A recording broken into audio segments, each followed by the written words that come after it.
Hello guys, আজকে আমি এক জায়গা গেছিলাম দই বড়ার স্টল লাগাতে। চলো তবে ওইখানেরই কিছু একটু ভিডিও দেখা যাক। তোমাদের অনেক দিন পর আমি ব্লগ বানাইলাম, তো চলো দেখতে থাকো আমার এই ব্লগটা। আমি আজ যে একটু অসুবিধা ছিল তাই অনেক দিন ব্লগ দেওয়া হয়নি, তাই গাইজ তোমরা কিছু মনে করো না, লাইক শেয়ারটা অবশ্যই করতেই থাকবে। অনেক দিন পর ব্লগ এসে গেছে, চলো দেখাতে। এই যে রাস্তা, এই দেখো ধান ক্ষেতের মধ্যে এই একটা ধান ক্ষেতের ছবি নিয়ে নিলাম।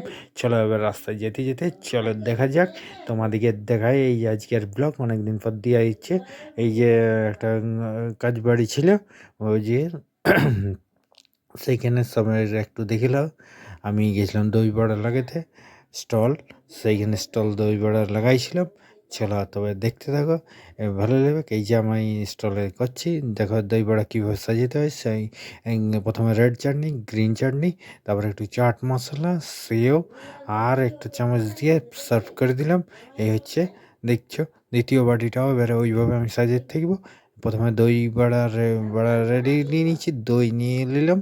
এবারে দেখো গ্রিন চাটনি, রেড চাটনি আর সেও চাট মশলা একটু দিয়ে সাজিয়ে দিলাম। দেখো এটা একদম দারুণ লাগবে তোমাদেরকেও। ব্লগটা দেখতে থাকো। আর দেখো মেনুগুলো আছে, লুচি, তরকারি, এদিকে জিলাপি, সেও, তারপরে সন্দেশ সব কিছুই আছে।